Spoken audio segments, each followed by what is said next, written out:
3 years ago, I found these large bedside tables, and it was a very simple turn, and I made a lot of profit on them because they're a nice size. Well, I found the exact same nightstands again, and we're going to do something similar. I thoroughly cleaned the piece by vacuuming the inside and washing it down with a degreaser. And what I'm doing here is scuff sanding. I'm not going through the finish. I'm simply making micro scratches in the wood so that when I do go to prime and paint, the primer and paint will have something to adhere to. Now I have an interface pad on my rotary sander, and it's helping me sand over those curved edges without ruining them too much. But some of those curves are kind of deep. I took the interface pad off my sander and sanded by hand. Now you know I got rid of my surf prep. I didn't like it. I know I'm in the minority there, but if you have a sander that you really love, other than a surf prep, that would be great for scuff sanding with interface pads, leave me a comment below.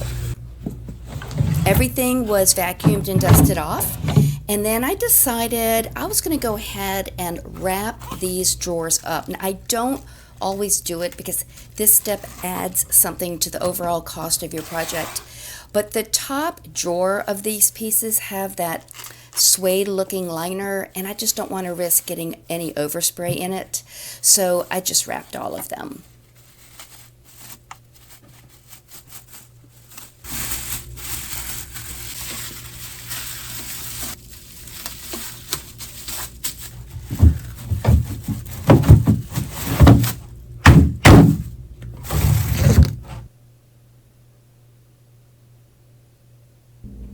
Here's my favorite primer. It has its drawbacks, but I love it. It's very durable. It is a great bonding primer, and so far so good. It's been eliminating any bleed through. Those are the drawbacks, which I'll go over a little bit later. I stirred it up really well before filtering it into my Erlex 5500. You've seen me use this sprayer for quite a bit. I absolutely love it. If you're interested in an intermediate sprayer, it's now sold as the 5700. It looks a little bit different as far as the base of it, but this sprayer component is exactly the same. You always want to filter your paint when you're spraying, just to eliminate any possibilities of any debris being in the paint. You don't want it to clog up your sprayer.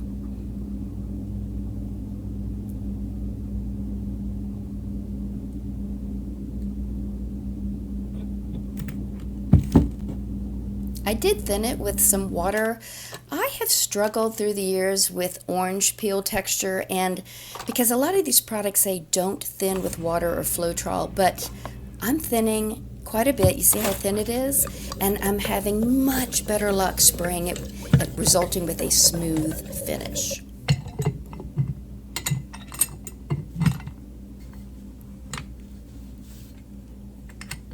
Now, we've been doing some outdoor work. Now, my husband's mowing the lawn here.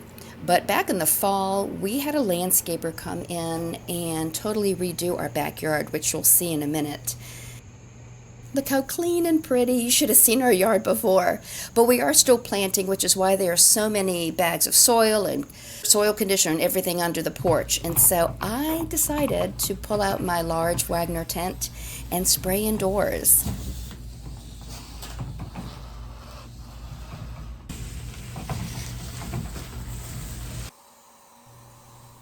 I tested the spray pattern and then started spraying it on the piece.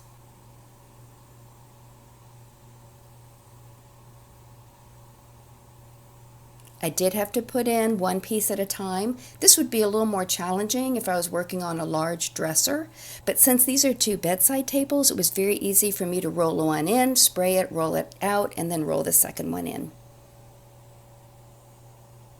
See how beautifully this Erlex sprayer sprays that primer on? Oh my gosh, y'all. It gives it a baby smooth finish. And it's so fast. Much, much better than hand painting and even rolling on. I would say these two pieces took me total 12 minutes, if that much.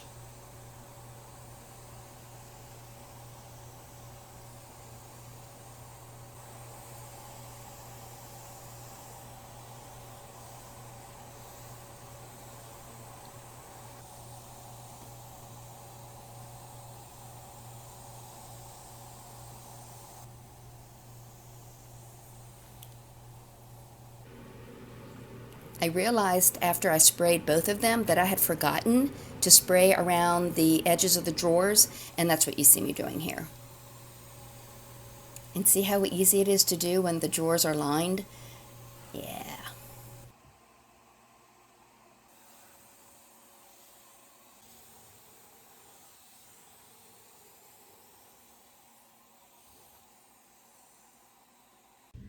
I just finished spraying that first coat of primer.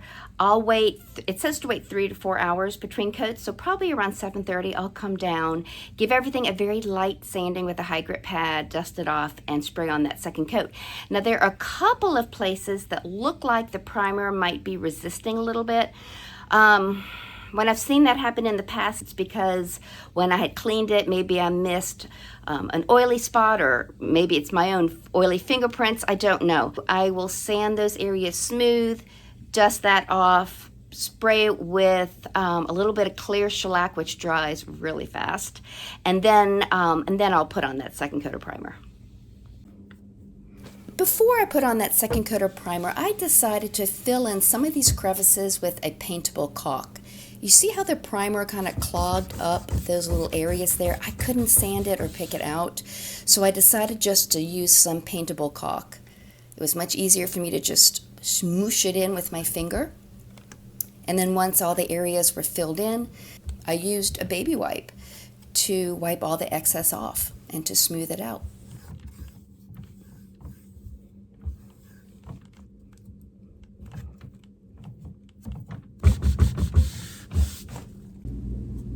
And the primer did show that some of the seams were pretty obvious, so I used that same paintable caulk to fill in those seams. This product dries really quickly. Probably 30 minutes later, I was spraying that second coat of primer.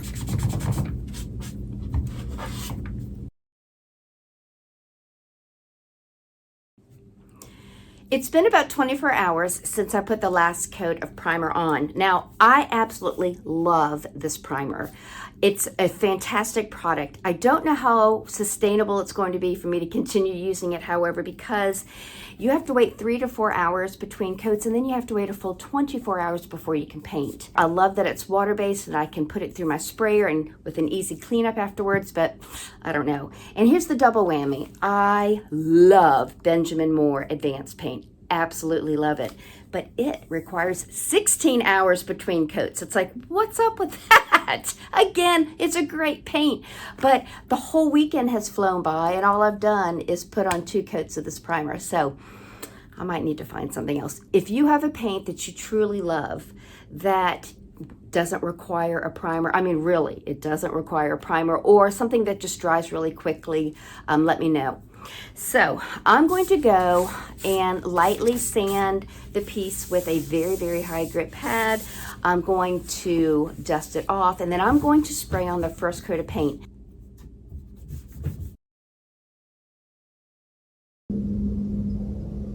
Now, I'm not going to show you much of the spraying of the paint because you've seen me spray the primer, and white paint on top of white primer is really boring to watch. But I did want you to see in detail how I set up my Erlex 5500 to spray, and also the precautions that I take when I'm spraying indoors.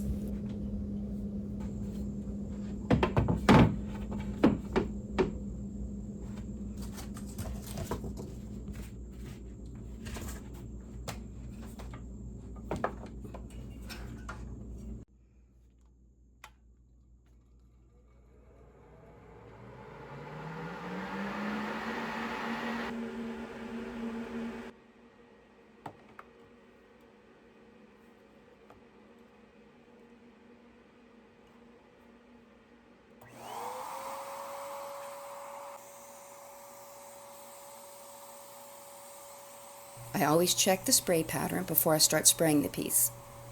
And there we go. The pieces are done, and although Benjamin Moore does not require a top coat, I'm going to put 2 coats of this on it anyway. Bedside tables get so much use, especially a lot of wear and tear on the top. So I'll put on 2 coats at least. The cicadas are really loud, sorry. Now my workspace out here under the porch is still a hot mess, so I will be doing the 2 coats of poly inside in my tent off camera. I had some very pretty silver knobs, but I wanted gold. So I cleaned them all really well with denatured alcohol. I gave them probably 3 coats of that, and I'm about to seal them in with this. Whenever you're spraying hardware like that, or any spray paint to be honest, out of a can, always do multiple light coats. So the hardware is in. They are so pretty. I love these bedside tables because they're rather large. They're almost 30 inches tall, and those are hard to come by. So let's take a look at what these pieces looked like when I first brought them home, and the after. If you enjoy this kind of content and you haven't already, please subscribe to my channel. Show me some love with a thumbs up and a comment. Until next time.